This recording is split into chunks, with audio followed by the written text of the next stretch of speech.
सलीम हर सुबह अंधेरे में आंख खोलता था। घर खामोश होता, मगर उसके दिल में शोर मचा होता। जैब खाली, कंधों पर जिम्मेदारियों का बोझ और आंखों में वो ख्वाब जो गुर्बत की दीवारों से टकराकर टूट जाते थे। वो चाहता था कभी अपनी मर्जी से सो सके, कभी अपनी मर्जी का दिन गुजार सके, मगर जिंदगी ने से सिखाया था कि ख्वाहिश नहीं, सिर्फ जरूरत देखी जाती है।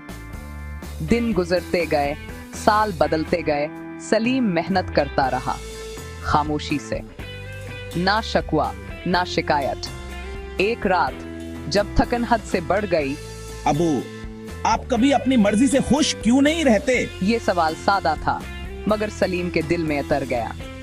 वो कुछ देर खामोश रहा, फिर भारी आवाज में बोला, बेटा, जब पेट की आग लगी हो तो मर्जी की कोई औकात नहीं होती।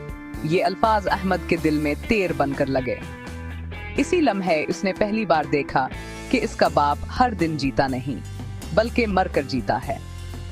इसी रात अहमद ने फैसला कर लिया, वो बड़ा होकर ऐसा दिन जरूर लाएगा कि उसके अबू को ये जमला दोबारा कभी न कहना पड़े। सालों बाद मेहनत, सब्र और कुर्बानी रंग ले आई।